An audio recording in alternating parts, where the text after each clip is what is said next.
Buenos días, ¿cómo están todos? Les vamos a compartir hoy la palabra de Dios en Lucas 2, del 10 al 12. Pero el ángel les dijo: no temáis, porque he aquí os doy nuevas de gran gozo, que será para todo el pueblo, que os ha nacido hoy en la ciudad de David un Salvador, que es Cristo el Señor. Esto os servirá de señal: hallaréis al niño envuelto en pañales, acostado en un pesebre. Vamos a orar y vamos a empezar nuestro servicio. Señor mío y Dios mío, muchas gracias te damos por el día de hoy, por el privilegio que nos das de estar aquí presentes y unidos en tu templo, Señor. Gracias te damos por este nuevo día, Señor. Padre mío, te pedimos que abras nuestros oídos para entendimiento de tu palabra, Señor, y que bendigas, Padre Santo, a nuestro predicador, Señor, que va a estar compartiendo de tu palabra, Señor. En tus preciosas manos ponemos este servicio en el nombre de Cristo Jesús. Amén.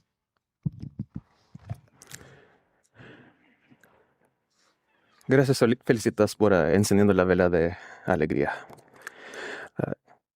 Quiero dar el bienvenidos a todos que están aquí en persona y para nuestros hermanos y hermanas que están acompañándonos por medio del internet. Hoy es la tercera semana de Adviento. Como hemos estado aprendiendo, es un tiempo, un ambiente de esperanza y anticipación. ¿Y qué tiempo, verdad? Recordamos las increíbles promesas de Dios que nos dan la oportunidad de celebrar verdaderamente la historia de la primera venida de Cristo. Y con ello, preparamos para las buenas noticias. No me refiero solo a la noticia de su primera venida, sino también a su eventual regreso y la oportunidad que nosotros tenemos a compartir esas noticias con la gente que está fuera de estas paredes. Tenemos la oportunidad para compartir la alegría. Oremos una vez más antes de empezar. Padre Celestial, te damos gracias por hoy. Te damos gracias por la vida que tenemos, tus planes en nuestras vidas y por amándonos. Oramos que abras nuestros corazones a ti y tu verdad, que tus palabras lleguen a nuestros corazones y no se vayan, sino transfórmanos de adentro hasta afuera. En tu nombre oramos. Amén. Esta semana estudiaremos el Evangelio de Lucas, capítulo 1, empezando en versículo 57. En este capítulo veremos otra faceta de la historia de la Navidad. Pero antes de eso, quiero presentar el contexto de lo que hablaremos. Nosotros estamos familiar con la historia de José y María. Como el ángel Gabriel se les aparece en diferentes momentos para hablarles del Salvador del mundo que vendría a través de María. Y la gran valentía que demostraron al humillarse ante Dios a pesar de las dificultades. Sin embargo, la historia que vamos a cubrir esta semana trata sobre otra pareja y su hijo. La pareja que daría a luz a aquel, como dice Isaías, voz del que clama en el desierto. Preparen el camino del Señor. Hagan derechas sus sendas. Todo valle será rellenado y todo monte y collado rebajado. Lo torcido será recto y las sendas ásperas se volverán caminos llanos. Y toda carne verá la salvación de Dios.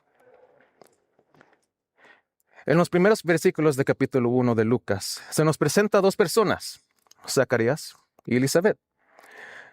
Aprendemos que ambos eran justos ante Dios, pero no tenían hijos porque Elizabeth era estéril y ambos eran demasiado mayores para poder concebir.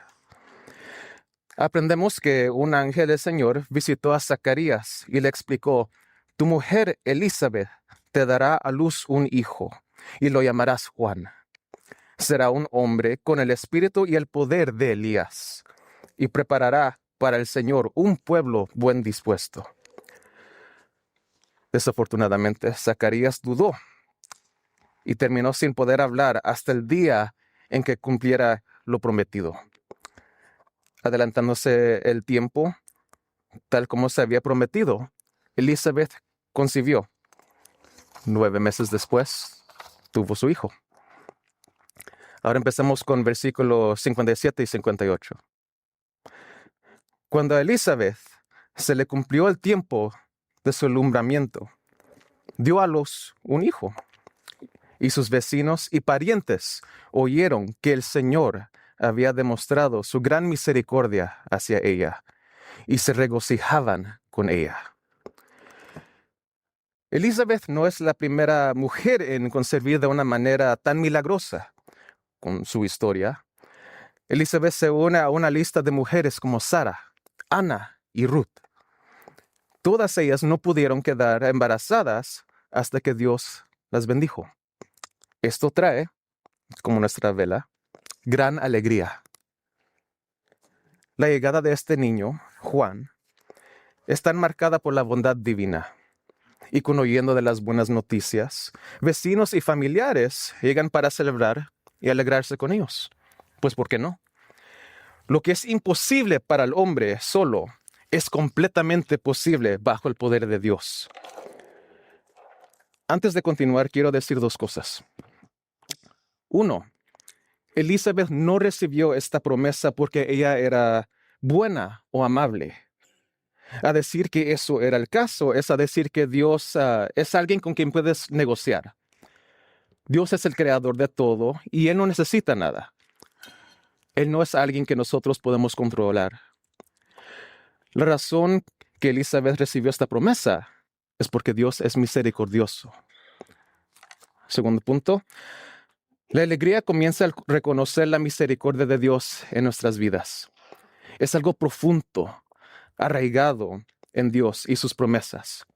No una felicidad temporal derivada de las circunstancias. Es un fruto del Espíritu, una decisión de confiar en Dios y una fortaleza que, aunque estés en medio de los tiempos buenos o uno de sufrimiento, no se doblega ni se quiebra. Te queda enfocado en una cosa, el Señor. Nos vamos a versículos 59 a 63. Este texto nos cuenta un poco de drama. Al 8º día vinieron para circuncidar al niño y lo iban a llamar Zacarías, según el nombre de su padre.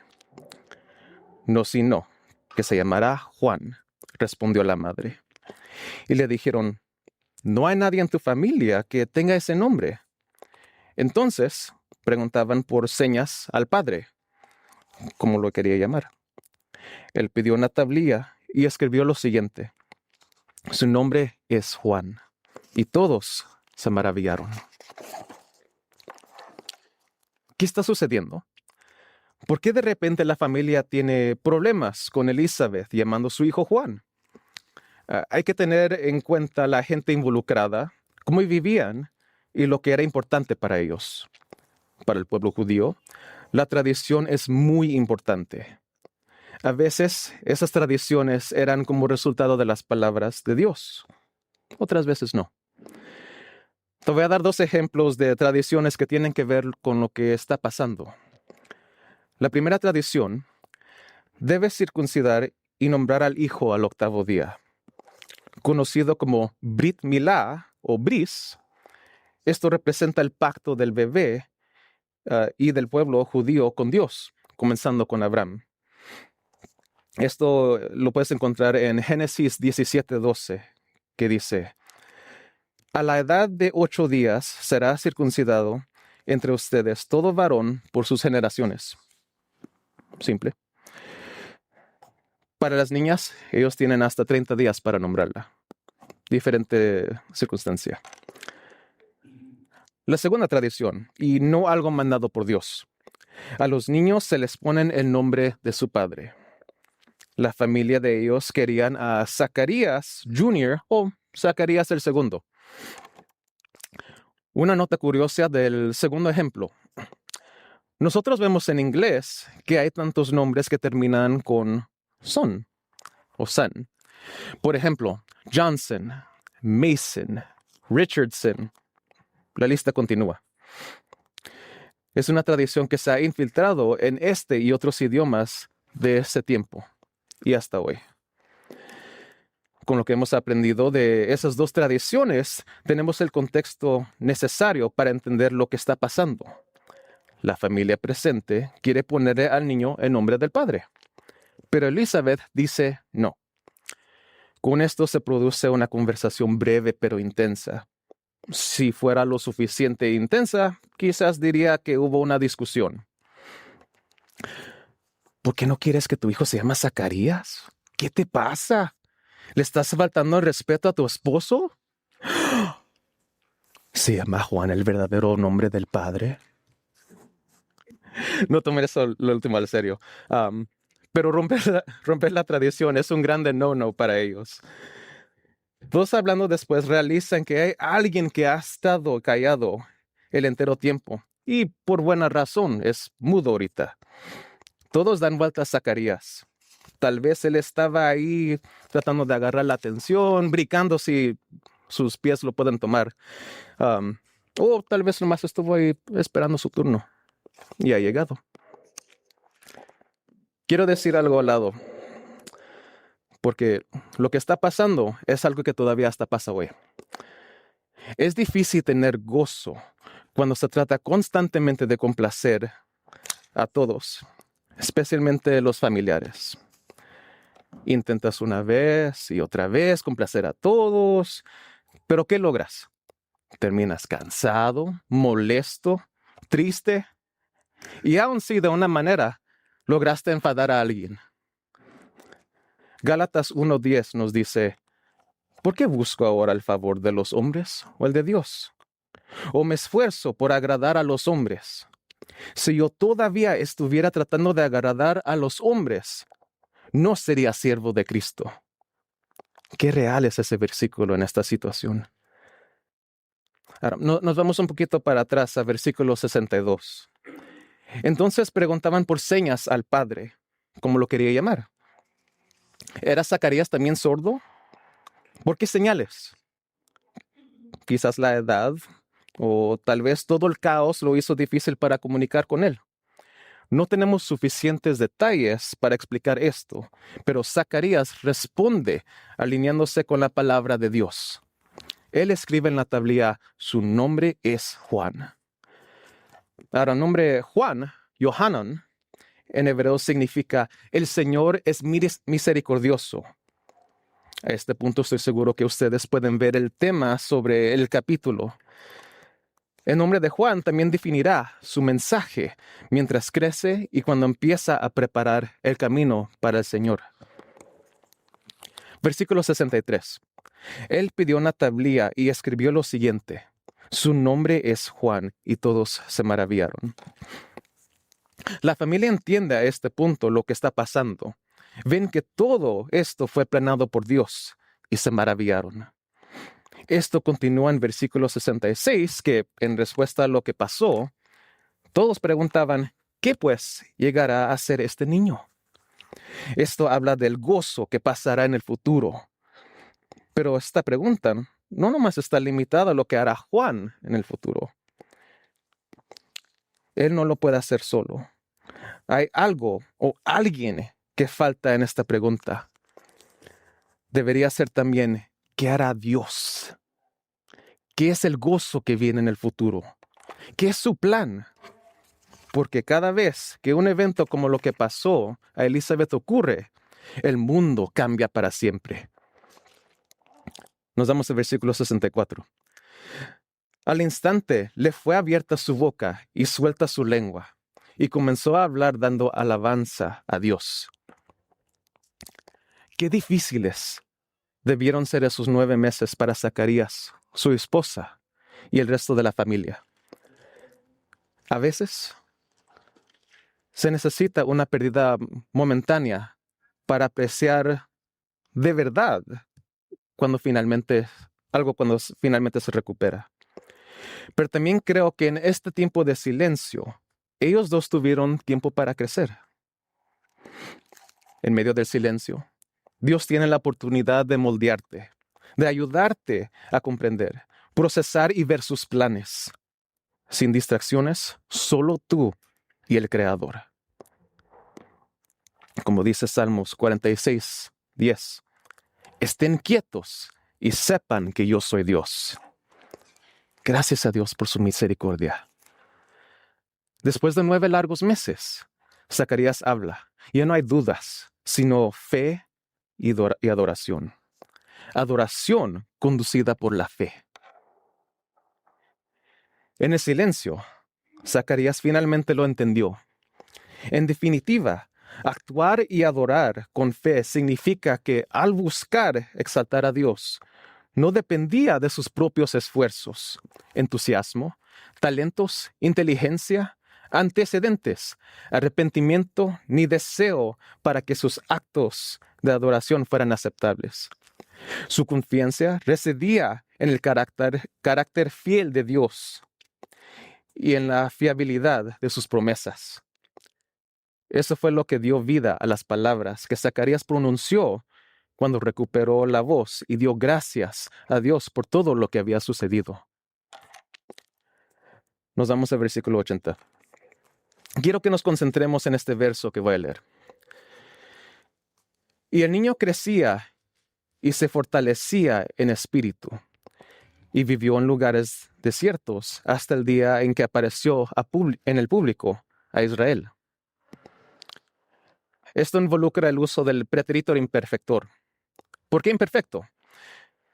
El término proviene del latín imperfectus, que significa inacabado, porque el tiempo verbal se centra en la duración o continuidad de una acción más que en su finalización. Sé que el versículo se lee, y el niño crecía y se fortalecía en espíritu, pero creo que hay una manera mejor para traducirla que es más limpia. Podemos decir en vez, siguió creciendo, siguió fortaleciéndose. Esta traducción muestra que el crecimiento y la fortaleza se producen con el tiempo. No de repente tienes toda la sabiduría y el conocimiento. El proceso de santificación es algo que va a pasar sobre nuestras enteras vidas. Nunca va a parar. Ser cristiano no significa que sea automático. Sí, sería conveniente saber todo lo que necesitas al convertirte en cristiano. Pero, ¿dónde estaría la adoración? ¿Dónde estaría el crecimiento? Si fuera inmediato, estarías perdiendo la oportunidad que tuvieron Zacarías y Elizabeth, y ahora su hijo. Estarías perdiendo de la oportunidad de que la misericordia de Dios se manifieste en tu vida como testimonio de su fidelidad, pero también de que la fe te lleve a adorar por lo que Dios ha hecho, va a hacer y lo que Él es. Sí, significa que tendremos momentos difíciles, tiempos de silencio, de duda, de ansiedad y también de perdiendo algo. Pero nada se desperdicia cuando se trata de Dios. Continuamos con el mismo verso. En espíritu. Sé que la E en espíritu es minúscula, pero creo que eso falta algo. Eso implica que es el espíritu de Juan. Te vas al original griego y te encuentras la palabra pneuma. Si estudias esa palabra, va más allá que nomás el espíritu de un individuo, sino también es usado para referir al Espíritu Santo. Creo que es mejor reconocer la E mayúscula en este caso porque no es el espíritu de Juan que está haciendo todo esto. Él no alcanzaría a cumplir todo él mismo, sino es el Espíritu Santo el que guía a Juan. El Espíritu Santo está haciendo el crecimiento y fortalecimiento en un proceso que nos ayuda a prepararnos y ser útiles para Dios. No fue limitado a Juan, los apóstoles, a Pablo o los que vivían en ese tiempo. También aplica a tú y yo y los que vienen después de nosotros.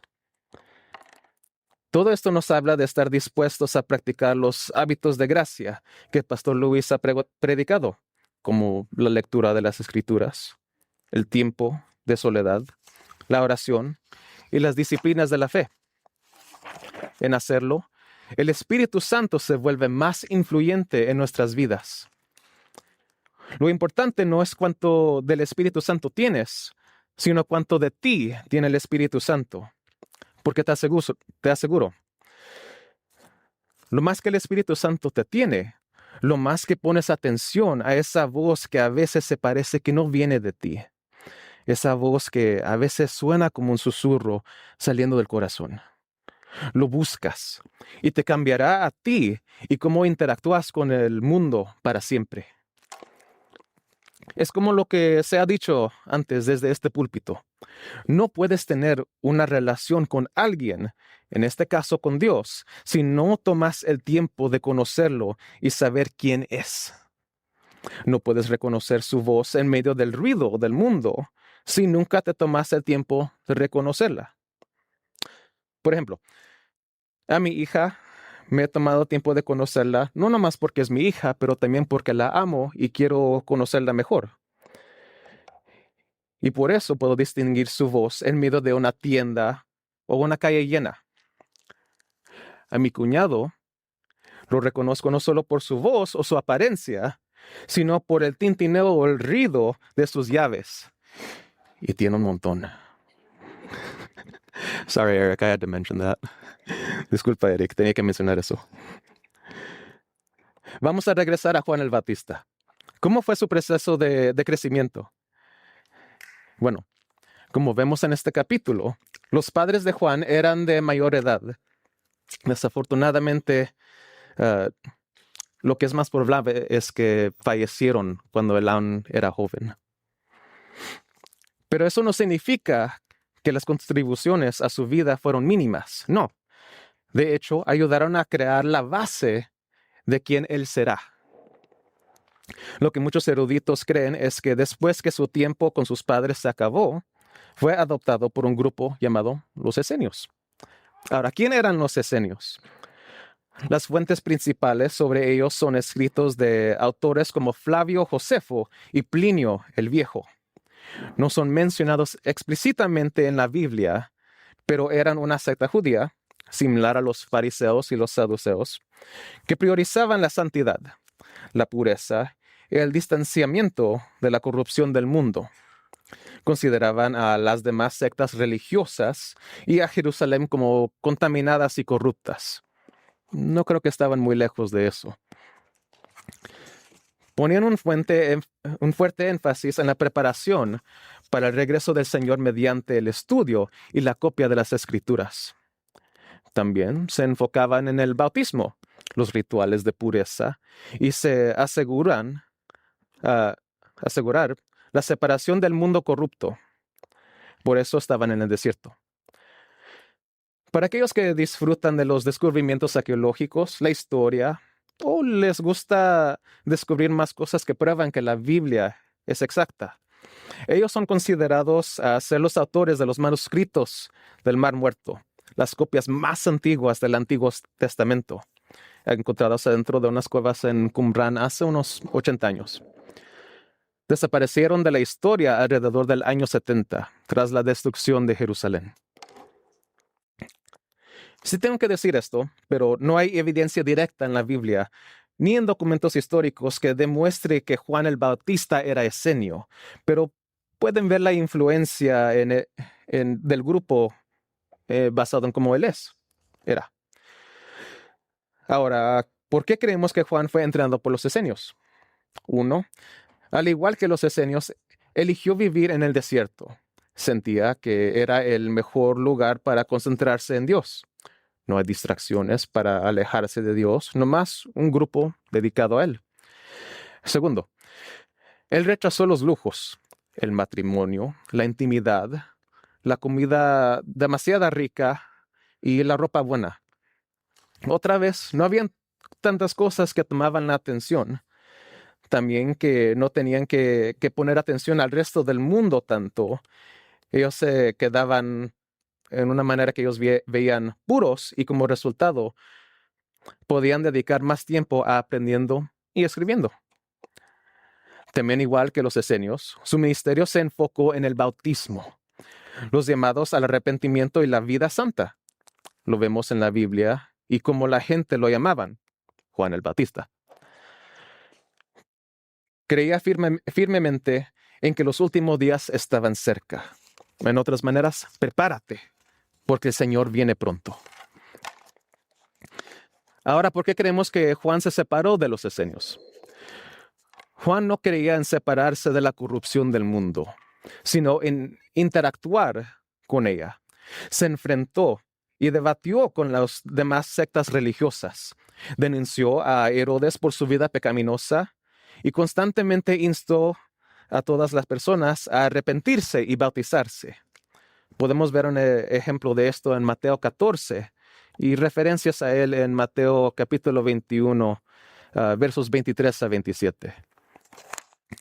Él fue un fuerte crítico, ese es el segundo punto, fuerte crítico de cómo el templo operaba, pero no se separó de él.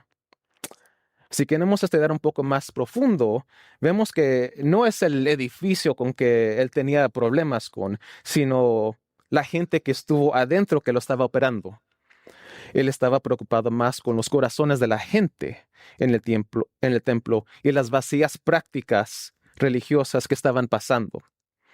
Lo puedes ver en Lucas 3, cuando le dice a varios grupos diferentes cosas como: comparta con el que no tiene. No exijan más de lo que se les ha ordenado. Esto es para los que estaban colectando impuestos. Nadie quiten dinero por la fuerza, los soldados, ni a nadie acusen falsamente. Él estaba haciendo todo esto por toda la región alrededor del Jordán. Predicó un bautismo de arrepentimiento para el perdón de los pecados. No se consideraba moralmente superior tampoco, sino afortunado de haber tenido los ojos abiertos y quería ayudar a otros a ver lo que él veía.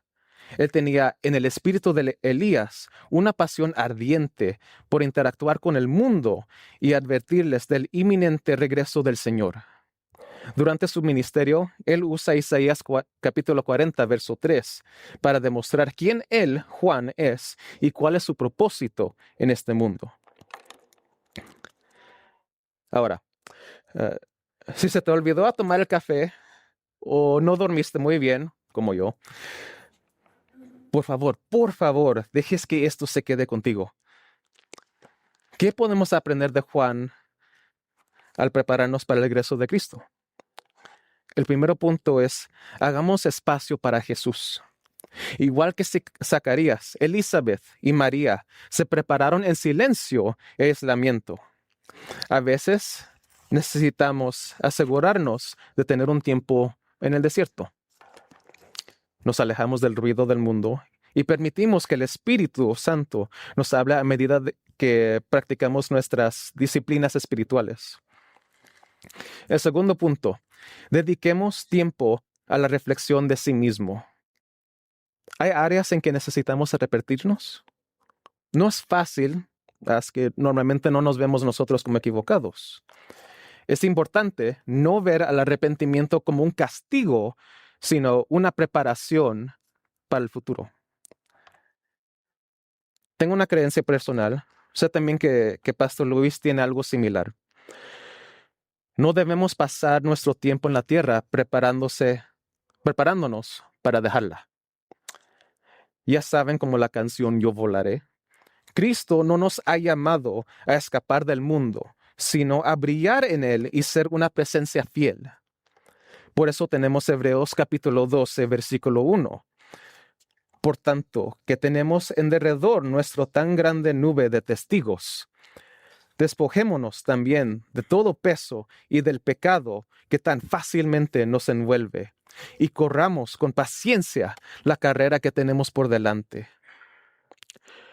No se oye como nuestro rol en esta vida es para escondernos. Necesitamos ser la luz en cualquier lugar que el Señor nos tiene en esta vida. Y el último punto: vivir con la firme creencia de que Cristo puede aparecer en cualquier momento.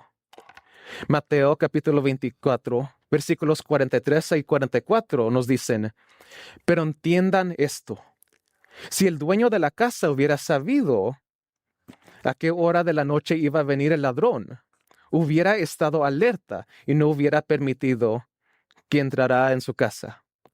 Por eso también ustedes estén preparados, porque a la hora que no piensan, vendrá el Hijo del Hombre. Las expectativas moldean el comportamiento. En inglés, hay un dicho que, en mi opinión, fue sobreusado cuando era más joven. No sé si lo usaban mucho en español, pero en inglés era, "What would Jesus do?" ¿Qué haría Jesús? Yo creo que es muy relevante para esto. Di la verdad con amor. Perdona pronto. Sirve con generosidad.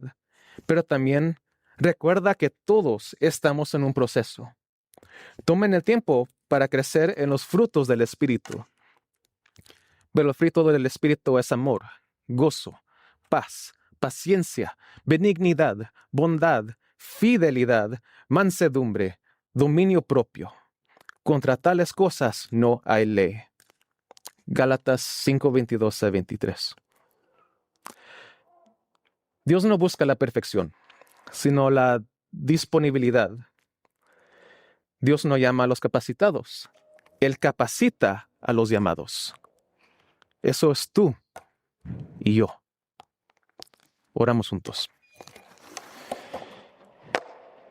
Jesucristo, otra vez te damos gracias por ti y tu sacrificio, que por medio de ti tenemos gozo, esperanza y un fuego que no se puede apagar.